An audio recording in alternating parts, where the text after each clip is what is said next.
desnutrida, por exemplo, com uma déficit de alimentação, ou uma gestante, por exemplo, que está com uma deficiência de vitamina D, e depois que a criança nasce, você não faz a reposição da vitamina D, ou ela tem algum déficit nutricional, isso vai contribuir a longo prazo para crianças que nascem com baixo peso também, vai contribuir para que essas crianças, após os 40, 50 anos, desenvolvam a osteopenia e a osteoporose.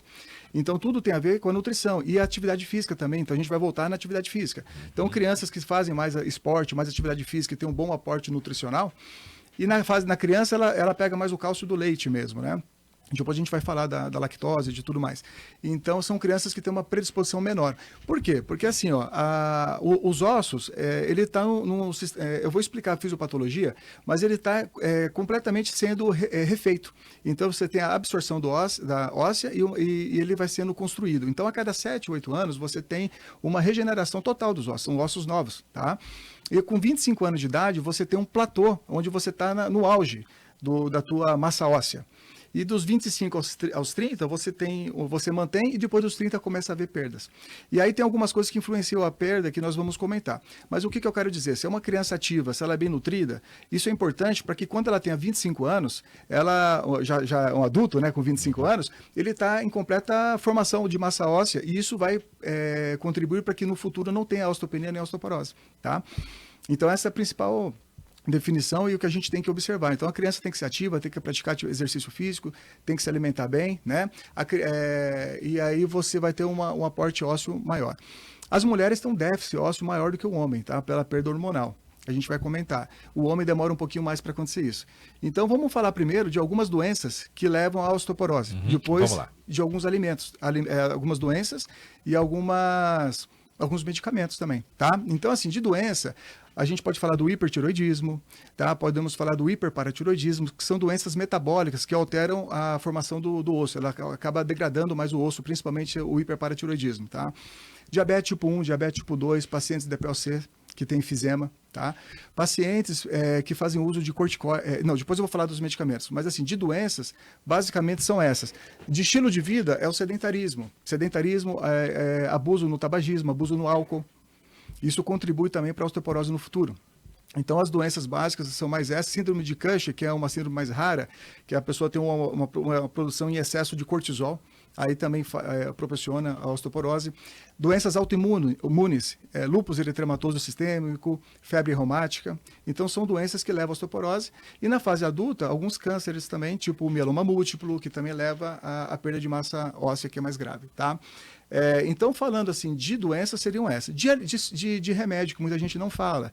Muitos medicamentos levam à osteoporose. Então, por exemplo, hoje, numa receita de médico, que tem muito remédio, a cereja do bolo é sempre o omeprazol. Omeprazol? Para o estômago não doer, né? Muito remédio, então tem que tomar o omeprazol. O omeprazol, os prazóis da vida, eles são bem indicados quando se tem indicação mesmo de uma gastrite, de uma úlcera, né? E você faz um tratamento de 1 mês, no máximo 2 meses. E você não é para tomar de infinito. Então, o omeprazol de uso crônico, ele diminui a absorção das proteínas, diminui também, porque a matriz óssea, a gente vai explicar, mas ela é formada de colágeno, né? Precisa das proteínas, dos peptídeos, né? Dos colágenos, que são a degradação da proteína. Se você toma omeprazol, você não consegue absorver, porque você não tem a acidez necessária para você dissolver a proteína. O pepsinogênio não se transforma em pepsina, que é o que degrada a proteína no estômago. Então, você não absorve. Então, dá osteoporose. Antidepressivo, tá? Principalmente os inibidores da recaptação da serotonina, fluoxetina, sertralina, são medicamentos. Anticonvulsivantes. Antidepressivos, podemos entrar o lítio também, né? O lítio também ele diminui a absorção. Então, tem vários medicamentos que contribuem para a pessoa ter osteoporose. Anticoncepcional. Por quê? O anticoncepcional é normal, né? Todo mundo toma, né? Mas o anticoncepcional, ele vai fazer uma menopausa precoce, ele vai baixar o estradiol. E o estradiol, quando ele está baixo, ele aumenta a degradação do osso. Então, a gente tem que entender o seguinte. O que acontece? Você tem o osteoblastos, que é o que forma o osso. E o osteoclasto vai destruir o osso. Então, tem esse turnover que eu expliquei, que é essa renovação óssea que é constante. A partir do momento que você tem um desequilíbrio, e acontece muito na mulher quando ela entra na menopausa, você tem uma queda do estradiol. E aí você começa a degradar mais o osso do que formar, que vai levar à osteopenia, osteoporose. Tá? Então, o anticoncepcional leva por esse motivo. E alguns medicamentos, e corticoide também. Corticoide. Então, por exemplo, quem tem que tomar prednisolona, numa dose maior de 7,5 miligramas diário, já começa a degradar o osso. Então, são os medicamentos. Então, eu falei de doenças, falei dos medicamentos que levam à perda de massa óssea. E o anticoncepcional, que é importante também. Então, a mulher, ela tem um déficit maior do que o homem, por quê?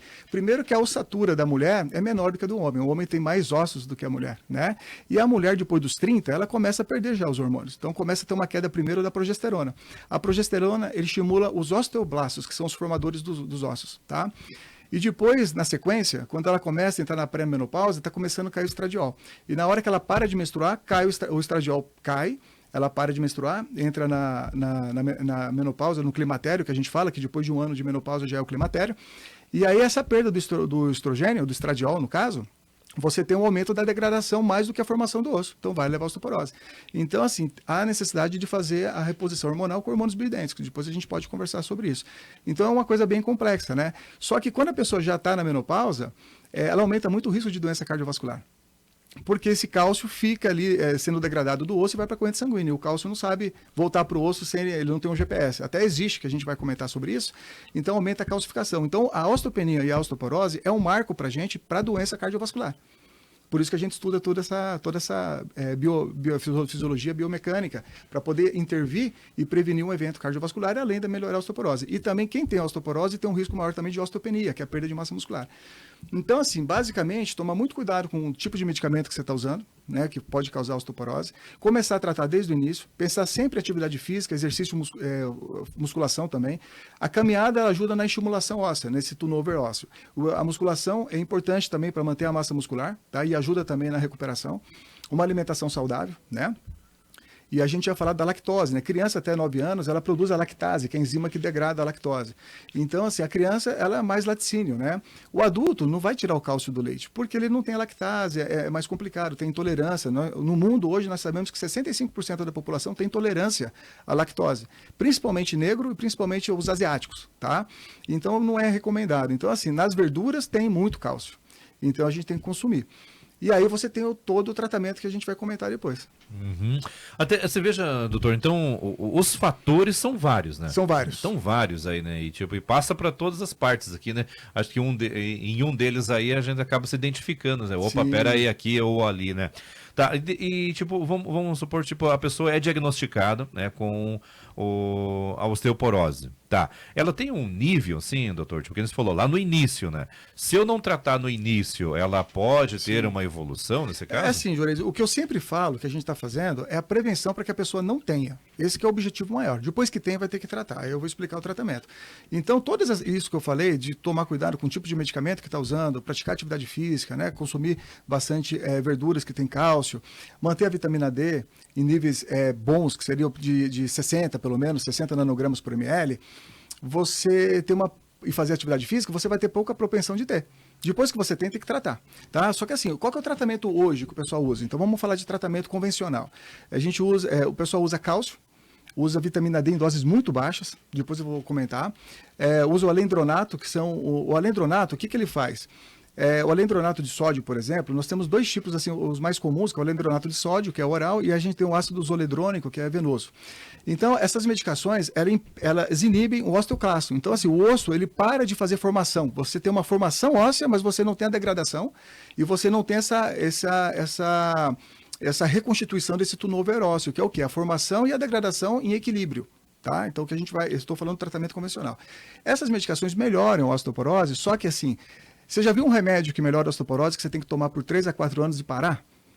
Por que você tem que parar? Porque ele tem um risco grande de fazer necrose de mandíbula, de maxilar, que se chama osteonecrose, e ele tem um risco maior de fazer fraturas atípicas, que é subtrocanteriana. Então a pessoa acaba tendo um risco maior de fazer fratura de fêmur.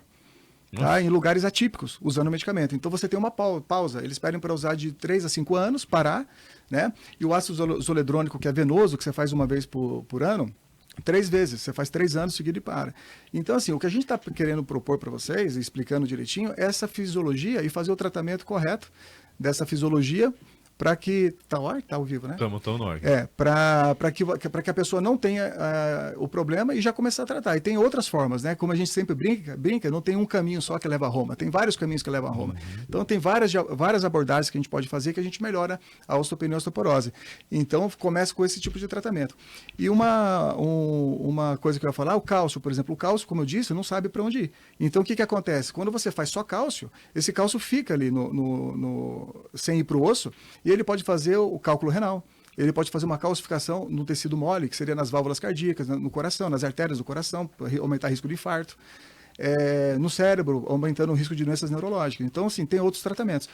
E, além disso, tem o tratamento convencional, que são os anticorpos monoclonais, que também tem seus riscos, né? Por exemplo, o romosozumab é um anticorpo monoclonal que quem teve um infarto, um AVC no último ano, não pode usar. E quando você usa, tem 16% de risco de você fazer um infarto, um AVC, usando um anticorpo monoclonal.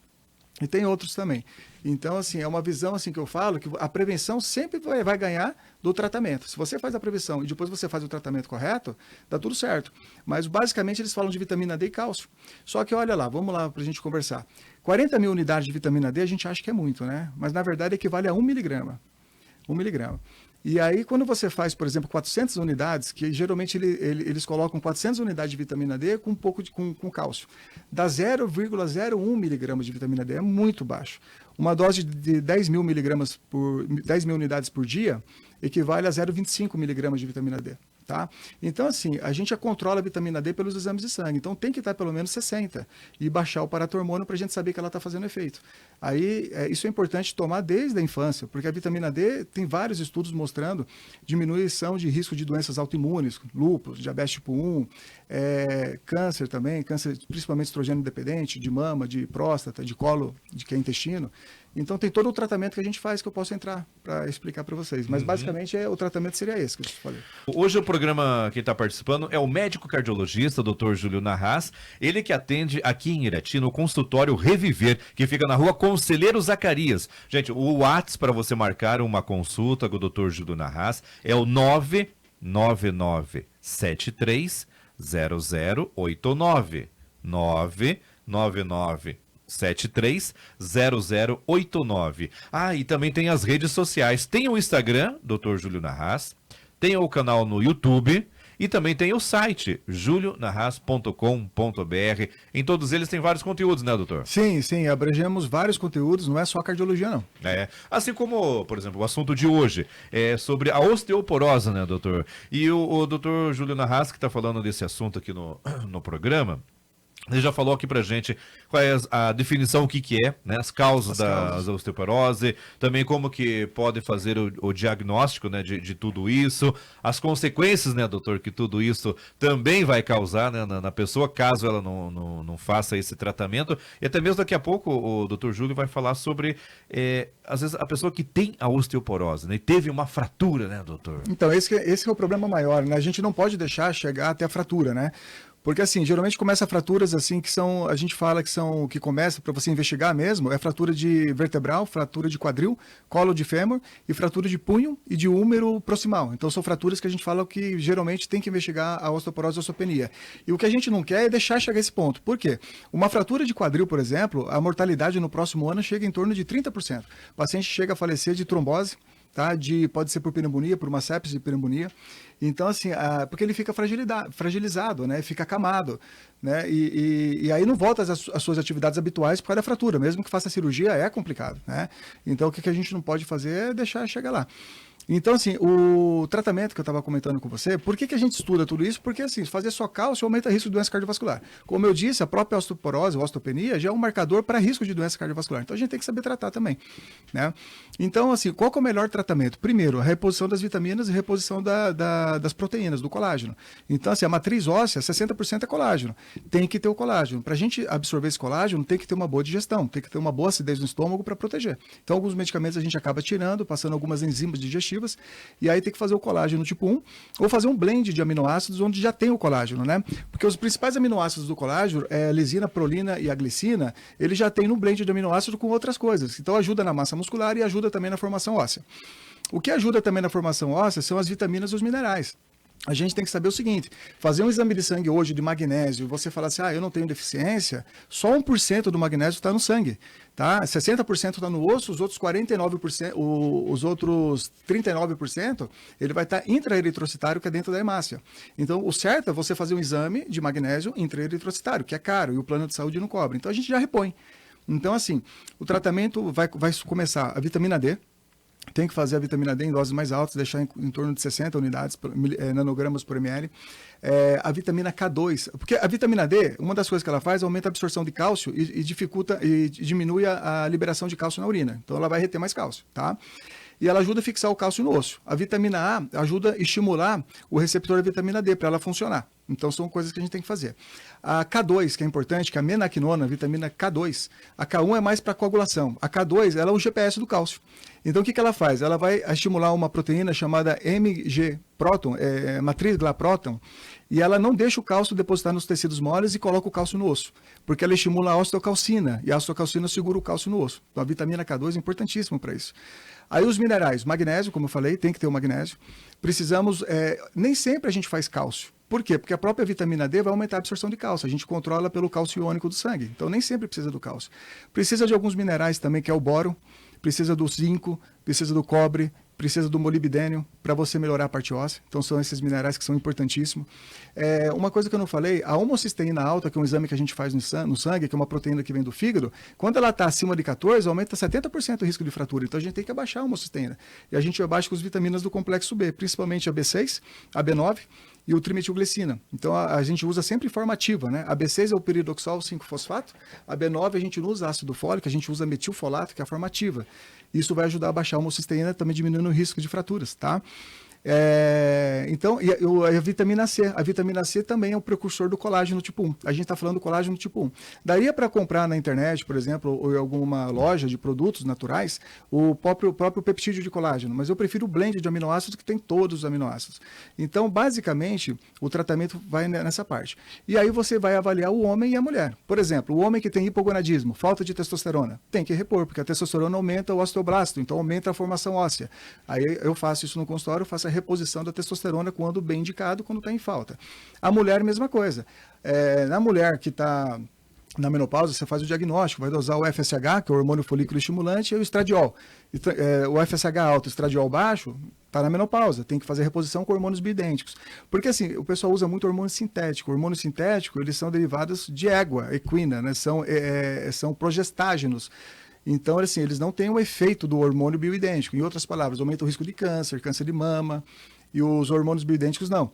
Então, você fazendo a progesterona, você aumenta a produção óssea e o estradiol vai modular o osteoclasto, que vai modular a degradação. Então, você volta um perfil fisiológico de novo. O que é isso? De formação e degradação do osso. Então, dessa forma, você consegue fazer a reposição. É lógico que a gente faz todo um check-up, não é só chegar e fazer hormônio, tem que fazer todos os exames, ver se está tudo certinho, se não tem nenhum câncer ativo, né, dependendo da idade da pessoa, e aí você começa a fazer a reposição. Então, juntando toda a alimentação, porque assim, não adianta eu fazer, por exemplo, cálcio e não ter a matriz óssea, não fazer o colágeno, a pessoa não absorveu as proteínas. Então, juntando tudo isso daí, a gente consegue tratar, estabilizar ou até mesmo reverter a osteopenia e a osteoporose. Mas tem que tudo numa medida, né? Digamos, esse conjunto, né? Um pouquinho disso, aquilo, tal, né? Sim, dentro da medida certa, né? Tem as dosagens corretas, né? Tanto dos hormônios, né? Como eu sempre falo aqui, a diferença entre o remédio e o veneno é a dose. Então, assim, doses suprafisiológicas fazem mal, lógico, mas doses fisiológicas que você acerta os exames todos, a pessoa só vai ter benefício, né? Então, assim, e diminui o risco de doença cardiovascular. Porque, por exemplo, a tibolona é um medicamento que você usa que tem ação estrogênica e de progesterona também, mas é sintético, aumenta o risco de câncer, aumenta o risco de trombose, né? Então, assim, só a lebula você fica louco, né? Então, assim, quando você faz os bioidênticos, ele tem um efeito completamente ao contrário. São vasodilatadores, são protetores do endotélio vascular, eles não deixam fazer a oxidação do colesterol, melhora o perfil de colesterol, tá? Eles são antiagregantes plaquetários, tá? Então, assim, é outra coisa que não tem nada a ver. Então, ajuda a melhorar bastante. Tem uma pessoa perguntando aqui, né? Eu não consegui anotar o número do Dr. Júlio para agendar uma consulta. Sim. Até já mandei lá para você, ó, aí no teu WhatsApp. Mas o número, gente, repetindo aqui, ó, é o 99973 0089. Ele atende no consultório Reviver, na rua Conselheiro Zacarias, aqui em Irati, 99973-0089. E aí, quando você marcar a consulta, já chega lá pro doutor Júlio e diz assim, ó, doutor Júlio, te escutei lá na Rádio Najuá, né? Porque a gente não pode voltar naquele mecanismo assim, vou fazer densitometria óssea anual, para até aparecer a doença. Não é assim que funciona. Você tem que tratar desde o início para que você não tenha, tá? Então, quem que está indicado fazer a densitometria? Mulher acima de 65 anos e o homem acima de 70, tá? Mas pessoas que têm fratura de fragilidade, que são aquelas que eu falei, de vertebral, de húmero proximal, de quadril, tem que fazer antes. E pacientes que tomam essas medicações que eu comentei também, que fazem osteopenia, ou que tem doença crônica, usa glicocorticoide, né, que são o cortisol, né, o prednisolona, aí faz antes, para fazer o acompanhamento. Não precisa fazer anual. E outra, quando você começa a tratar, tem que esperar uns 2, 3 anos para você repetir uma densitometria, tá? E outra coisa que é importante também, existem marcadores que você faz no exame de sangue para saber se está tendo produção de osso e degradação, para saber se tem equilíbrio, tá? Então, são exames de sangue que você pode controlar após 6 meses de tratamento, e é assim que a gente faz.